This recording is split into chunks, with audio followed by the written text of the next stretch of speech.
It wasn't until Chloe, the scholarship student, showed up that I realized I was just a placeholder princess. But my father didn't know that. So, at a business gala, he announced loudly, "Anya, tell Daddy who you like. Bring him over, and I'll welcome my new son-in-law today." The entire ballroom turned to look at the three wealthy heirs who had once been my closest friends, my protectors. But the three of them acted as if they hadn't heard a thing. One was feeding Chloe a piece of cake. Another was making her laugh. The third was watching her with an expression of pure, tender adoration. The silence was thick with awkwardness. My father's face stiffened. "Dad," I said quickly, "my boyfriend is studying abroad. I'll bring him to meet you when he's back." The three of them shot me a look of pure scorn. I knew they didn't believe me. They thought I was just trying to save face. But the truth was, I really did have a boyfriend. The next time I visited their homes, it was to deliver my wedding invitations. I was having tea with Mrs. Hayes when Liam, her son, came downstairs. "Liam, darling," she called out, "we were just talking about Anya's wedding." Liam, every inch the domineering CEO, shot me a glare. "Anya, who said anything about marrying you? Don't use my mother to pressure me. I've told you I'm not interested. Get it through your head." He stormed out of the house without another word. Mrs. Hayes sighed. "That boy only ever hears half of a conversation. Who said you were marrying him?" She looked at me apologetically. "Anya, I'm so sorry. I don't know what's gotten into Liam. He used to adore you. He and the other two were always fighting over who could be nicer to you. I used to think he'd have to fight them off if he wanted to be my son-in-law.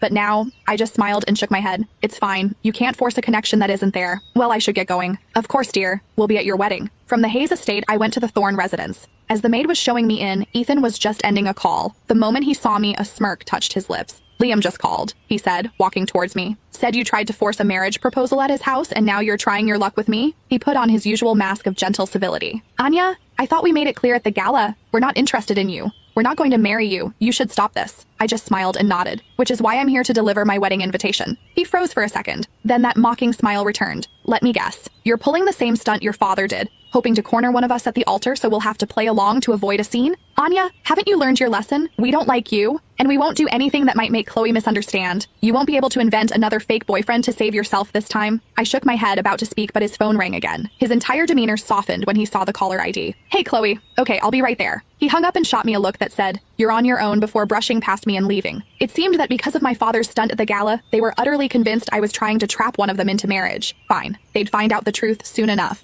Mrs. Thorne came out then, greeting me warmly and accepting the invitation. "My Ethan just doesn't know how lucky he could have been," she sighed. I was delivering the invitations myself because, despite the fractured friendship with the three of them, their parents had always been incredibly kind to me. After my mother died, and my father threw himself into his work, I had spent my childhood rotating between their three homes. I would never forget the warmth and love they had shown me. Just then, I saw a new post on Chloe's social media. A picture of the four of them at an amusement park. Perfect.